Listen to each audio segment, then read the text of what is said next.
Saudações em Cristo, novamente nos encontramos e estamos felizes porque Deus nos concede mais um dia de vida e também a oportunidade de estarmos juntos para estudarmos a sua palavra. Agradecemos a todos vocês que estudam conosco, que compartilham esses estudos com outras pessoas, a vocês que são inscritos no canal Hora Tranquila no YouTube, que clicam no dedinho de joinha e também a vocês que nos escrevem, dizendo de onde estão nos ouvindo. Mandamos aqui um alô especial para Janete Villa-Lobos, que é de Guaíba, no Rio Grande do Sul. Está parabenizando hoje o esposo Eduardo Villa-Lobos. E também Janete está parabenizando seu irmão Adroaldo Souza. Estão hoje completando mais um ano de vida. Parabéns, Eduardo e Adroaldo. Genésio Mioto é de Caldas Novas, em Goiás, parabenizando Zé Vieira, que é lá da Igreja do Portal, que também hoje completa mais um ano de vida. Maria Silva Ribeiro, parabenizando o esposo Carlos Alberto Moreira. Ele aniversariou dia 5 de dezembro. Parabéns também ao Carlos Alberto Moreira. Um alô especial para Rosa, de São José dos Campos, em São Paulo. Manuel Fernandes é de Brockton, em Massachusetts. Nadir Cabral é de Colíder, em Mato Grosso. Clemeilda Soares é de Vilhena, em Rondônia.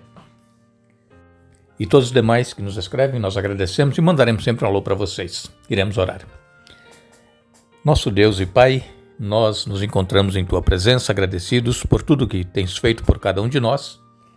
Te agradecemos por mais este dia que estás nos concedendo e também por estes momentos que temos para estudar a Tua palavra. Que o Teu Espírito Santo esteja presente na mente e no coração de cada um de nós, nos ajudando a entendermos a Tua palavra, aceitá-la e colocá-la em prática em nossa vida. Abençoa todos os que passam por momentos difíceis em suas vidas, estão necessitando da Tua força, do Teu poder. Conceda as bênçãos conforme a Tua vontade. Abençoe também o Eduardo Villa-Lobos, o Adroaldo Souza, o Zé Vieira e o Carlos Alberto Moreira, completando sempre cada um mais um ano de vida. Que Deus esteja com vocês e que essa data se repita por muitos anos. Pedimos, Pai, o perdão dos nossos pecados em nome de Jesus. Amém. Essa semana nós estamos estudando o capítulo 17 de Atos dos Apóstolos, onde nós estamos tendo aqui um conhecimento de como o apóstolo Paulo agia em situações em que ele se encontrava, como por exemplo aqui em Atenas. Sabemos que Atenas, cidade da Grécia, era uma cidade bem idólatra, uma cidade pagã. Segundo documentos, havia ali em Atenas cerca de 3.000 deuses diferentes. Já imaginaram? É muito Deus, não é mesmo? É igual hoje, né? Existem muitos santos, e um santo para cada dia, e ainda tem o dia de todos os santos, que é para outros santos também que não foram citados, né? E sabemos que esses deuses estranhos, pagãos, da época de Paulo, lá em Atenas, e também essas imagens, elas não têm poder nenhum, elas não resolvem nada, e precisamos clamar a Jesus. Jesus é que tem o poder.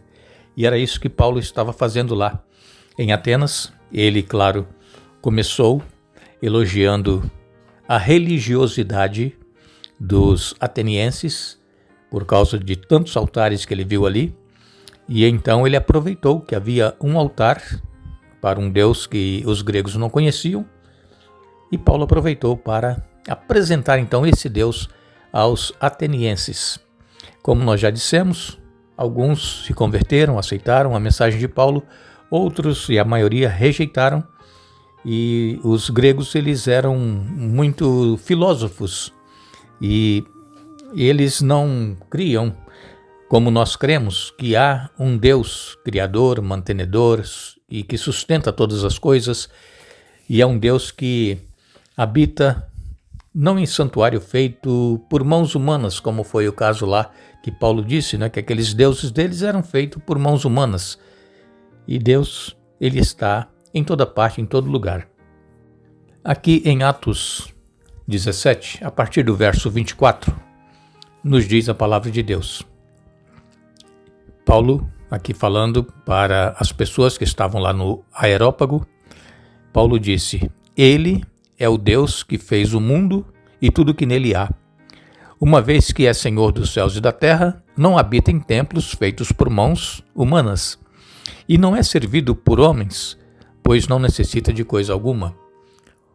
Ele mesmo dá vida e fôlego a tudo, e supre cada necessidade. De um só homem, ele criou todas as nações da terra, tendo decidido de antemão onde se estabeleceriam e por quanto tempo. Seu propósito era que as nações buscassem a Deus e, tateando, talvez viessem a encontrá-lo, embora não esteja longe de nenhum de nós, pois nele vivemos, nos movemos e existimos. Como disseram alguns de seus próprios poetas, somos descendências dele. E por ser isso verdade, não devemos imaginar Deus como um ídolo de ouro, prata ou pedra, projetado por artesãos. No passado, Deus não levou em conta a ignorância das pessoas acerca dessas coisas, mas agora Ele ordena que todos em todo lugar se arrependam, pois Ele estabeleceu um dia para julgar o mundo com justiça por meio do homem que Ele designou e mostrou a todos quem é esse homem ao ressuscitá-lo dos mortos.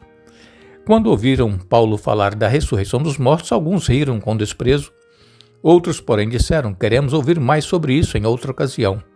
Então Paulo se retirou do conselho, mas alguns se juntaram a ele e creram. Entre eles estavam Dionísio, membro do conselho, uma mulher chamada Damaris ou Damaris e alguns outros. Eu li Atos 17, do verso 24 até o 34.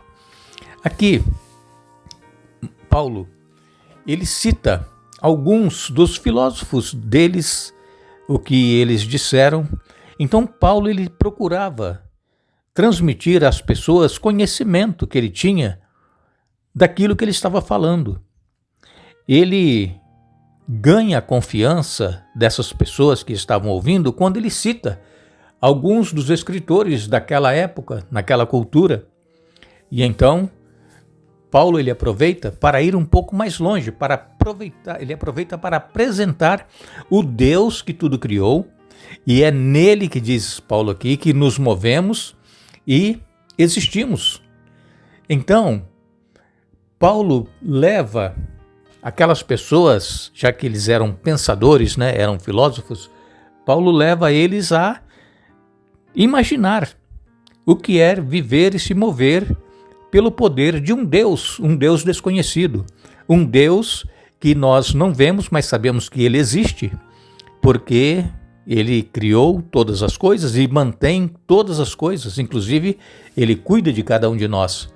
E Paulo diz aqui, no seu discurso, que Deus ele não leva em conta o tempo de ignorância. O que seria esse tempo de ignorância? É o tempo em que eles ainda não haviam falado de Deus. Então, quando nós não ainda conhecíamos a Deus ou a Jesus e nós vivíamos no pecado, aqueles pecados Deus não leva em conta. Por quê? Porque nós não sabíamos, nós não conhecíamos.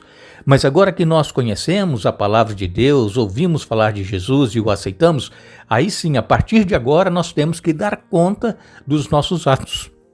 Porque, como nós sabemos, todos nós iremos comparecer perante o tribunal divino.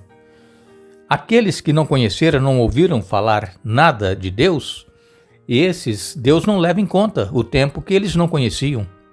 E então, Paulo, ele vem dizendo que Deus estabeleceu um dia que vai julgar o mundo com justiça. E é por meio do homem que ele designou e mostrou a todos quem é esse homem ao ressuscitá-lo dos mortos. Então aqui, Paulo fala da ressurreição. Os gregos não criam na ressurreição. E muitos, diz aqui a palavra de Deus, que muitos riram de Paulo, zombando, com desprezo, quando eles ouviram falar de ressurreição. Mas algumas pessoas se interessaram pelo assunto. Elas eram pessoas sinceras. Assim como nós sabemos que em todos os lugares, em todas as partes, em todas as crenças, existem pessoas sinceras. E no momento certo, o Espírito Santo vai tocar no coração dessas pessoas para elas aceitarem a Jesus em suas vidas. São pessoas sinceras, vivem a crença que eles têm, mas são sinceros naquilo que eles fazem, como O apóstolo Paulo, antes dele se converter, ele tinha certeza de que ele estava agindo correto ao perseguir os cristãos. Na consciência dele, ele achava que estava certo, porque para ele os cristãos eram uma seita que estava surgindo e que estava atrapalhando o judaísmo. Mas quando ele se converteu, então ele passou a crer também, como nós cremos, que Deus, ele vai trazer a juízo todas as obras, quer sejam boas, quer sejam más. E especificamente, nós teremos que dar conta dos pecados, dos atos que nós cometemos após a nossa conversão, após a nossa aceitação a Jesus. Aqui nos diz, em Atos 17, no verso 33 e 34, diz que então Paulo se retirou do conselho, mas alguns se juntaram a ele e creram. E entre eles estavam Dionísio, que era membro do conselho, e uma mulher chamada Dâmaris, e outras bíblias dizem Damares, e alguns outros. Então vejam, essas pessoas eram sinceras. Dionísio era membro do conselho lá no Areópago, lá onde eles estavam reunidos. E ele foi tocado pelo Espírito Santo. E Dionísio, ele foi após a aceitação da mensagem de Paulo, ele foi um cristão sincero e ajudou muito na obra lá em Atenas, na Grécia, assim como Damares. Então, irmãos, Deus, ele tem filhos sinceros em todas as partes, em todos os lugares, em todas as crenças, ele tem pessoas sinceras.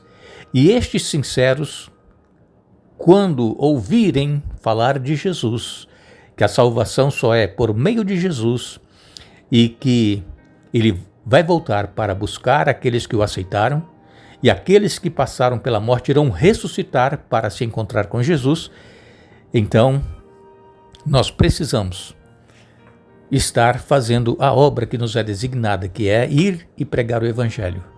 Mas, como eu tenho dito, a melhor forma de pregarmos o Evangelho é através do nosso testemunho, é através da nossa vida.